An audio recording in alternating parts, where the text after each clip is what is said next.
ঘৰখনলৈ বোৱাৰীজনী অহাৰ পিছৰে পৰা আমাৰ মাক দেউতাকৰ প্ৰতি এই ল'ৰাজনৰ দিনক দিনে মনটো সলনি হোৱা যেন লাগিছে।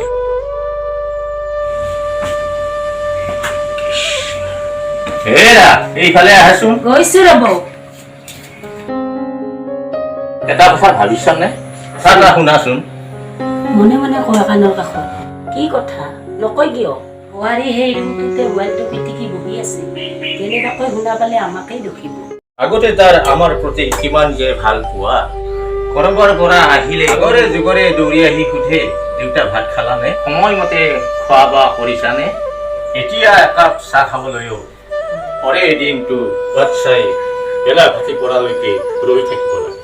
নে বোৱাৰী কিবা লগাইছে জানো? এতিয়া তাৰ মৰমৰ মা দেখাই শুনিবলৈ পাব নাইকিয়া হবলৈ ধৰিছে। জানো আমাৰ এই বুঢ়া বয়সত ভগৱানে আমাৰ লগত কি খেলাবোৰ খেলিবলৈ লৈছে। মনে মনে এই কথাবোৰ ভাবি মাথাটোই কাম নকৰাই হৈছে। মোৰ একেবাৰে ভোকে পিয়াহে আগুৰি ধৰিছে। আগতে কবলৈকে ভাল আছিলে, এতিয়া পাকঘৰলৈ একেবাৰে যাবই নিদিয়ে। সমস্ত ৰাজ্যভাৰখন তাইয়ে মূল পাতি লৈছে। হেৰা শুনিছা?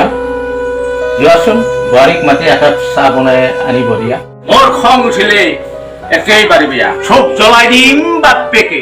দেউতা আজি তোমাক বেলেগ দিনতকৈ অকণমান বেলেগ যেন লাগিছে। পিছে কচোন কি হৈছে? তাৰ ওপৰত মোক খং অভিমানবোৰ কৰি ইমানকৈ জ্বলিবলৈ ধৰিছে। মনে মনে থাক তই, আৰু নজ্বলিম কিয়? ঘৰৰ বোৱাৰীক দেখিছ, এতিয়া ৰাতিপুৱা হৈ বেলা ভাতি পৰিবল হ'ল, তইকে খোৱা পাতিখন এৰিব পৰা নাই। একাপ চাহ দিবলৈ আনৰ আগত কৈ পঠাব লাগে নে? ঘৰখনৰ বোৱাৰী এজনীৰ স্বভাৱ চৰিত্ৰ এনেকুৱাই নেকি? দেউতা তই আমাৰ লগত তৰ্ক কৰিছা নেকি? মই নকৰিম কিয়? ঘৰখনৰ বোৱাৰীজনীৰ নিয়ম নীতিবোৰ নাইকিয়া হৈ যাবলৈ ধৰিছে। দেউতা মনে মনে থাক তই, আৰু ইমানকৈ নিচিঞৰিবি।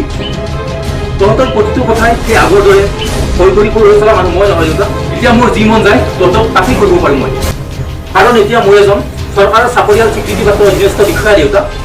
আজি মই টকা পইচা ধন সম্পত্তিৰ বাহিৰে একোৱে চিনি নাপাওঁ দেউতা। আৰু তহঁতৰ দৰে ভিক্ষাৰী মানুহবোৰৰ প্ৰতি সেই আগৰ দৰে মৰম ভাল পোৱাবোৰ বহুত আকলি ৰৈ থাকিবলৈ মোৰ কিহৰ দৰকাৰ পৰিছে দেউতা? আজি মই নিজৰ সকলো সলনি কৰি পেলাইছো দেউতা। আজি মই বহুত ডাঙৰ মানুহ দেউতা, আজি মই বহুত ডাঙৰ মানুহ। ইমান দিনে তহঁতৰ ব্যৱহাৰ পাতিবোৰ মই মনে মনে সহ্য কৰি আছিলো, কিন্তু আজি নকৈ নোৱাৰিলো। দেউতা এটা কথা মনত ৰাখিবি, তোমাৰ মানে কিবা নিকৃষ্ট মনৰ বুলি ভাবি মিছাতে তাইৰ নামটো লেতেৰা কৰিবলৈ চেষ্টা কেতিয়া নকৰিবি দেউতা। আৰু মই এইবোৰ সৰু হৈ সহ্য কৰি থাকিবলৈ এই ভিক্ষাৰী জ্যোতিষ চলিহাৰ পুত্ৰ ৰাজীৱ চলিহা নহয় মই দেউতা। আজি অমংগলীয়া বোৱাৰীজনীৰ ভোকে মাত মাতি আমাক সৰু হৈ থাকিবলৈ তই বাধ্য কৰালি। নেদিবি তই মোক দেউতা বুলি পৰিচয়, নালাগে দেউতা বুলি মাতিবলৈ। তই মোৰ অন্তৰ খনে কোনেও নেদেখাকৈ উচুকি উঠিব ধৰিছে। নিশাতে দেউতা বুলি পৰিচয় দি মোক তই আঘাত দিবি। হে ভগৱান, আমাৰ লগত এয়া তুমি কি খেলা খেলিবলৈ ধৰিছা? আমিনো কি ভুলটো কৰিছিলো তই নিজে কচোন। এই বুঢ়া বয়সত আমি কলৈ যাম, ক'তনো আশ্ৰয় পাম? এই মানুহজনে সৰু বুলি খঙতে কিবা এষাৰ ক'লে, তাতে আকৌ আমাৰ ওপৰত ইমানকৈ মাতাল হৈ পৰিব লাগিলে। যোৱা তোমালোকে আজি এই ঘৰখনৰ পৰা ওলাই, মই তহঁতক ইয়াত ঠাই দিব নোৱাৰো। যলৈকে যোৱা তলৈকে যোৱা। আজি তোমালোকৰ আচাৰ ব্যৱহাৰে মোক কিনাৰ চকুৰে চাবলৈ বাধ্য কৰাইছে। হ'ব, নুশুনাবি আৰু তোৰ সকলো কথাত মই অনিষ্ট হৈ পৰিছো। কি তই আমাক ভিক্ষাৰী সজালি? এটা কথা ক'বলৈ অকণো লাজ নালাগিল? মই কেতিয়াও ভবা নাছিলো তই এদিন এনেকুৱা এখন কৰিবি বুলি। ৰাগিনী সিহঁতৰ বেডিং পত্ৰবোৰ বাহিৰত উলিয়াই দিয়া। নালাগে উলিয়াই দিবলৈ তহঁতে, আমি নিজে যামগৈ দে, থাকিমগৈ সেই বৃদ্ধ আশ্ৰমখনতে। কিন্তু তই এবাৰো আমাৰ কথা ভাবি নাচালি। যিজনী মাতৃয়ে 9 মাহ 9 দিন গৰ্ভত ৰাখি অতি কষ্টৰে ডাঙৰ দীঘল কৰি এইখিনি পৰ্যায় পোৱালেহি, কিন্তু তই এবাৰো আমাৰ কথা ভাবি নাচালি। আৰু তোৰ জানো মনত নপৰেনে, তই সৰু থাকোতে তোৰ পঢ়া পাতিৰ সমস্ত দায়িত্বৰ কাৰণে এই মানুহজনে হোটেলত থাকি তোৰ পঢ়া পাতিৰ সমস্ত দায়িত্ব পালন কৰিছিল।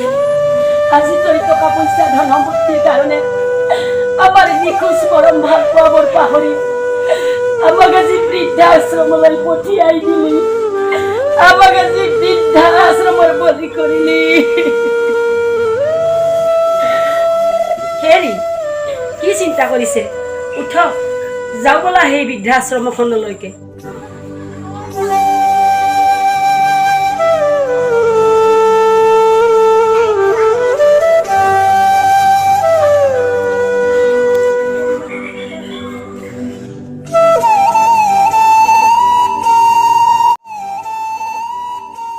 যাদৱী আছা ঘৰত আছো আছো কি হে আহাচোন অহাচোন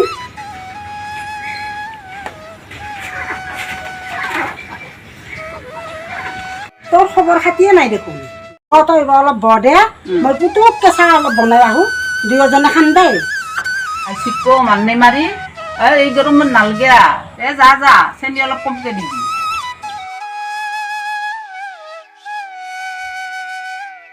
মোৰ গোটে একলা ঘৰখনৰ পৰা ওলাই আহিবলৈ আহিবই নোৱাৰো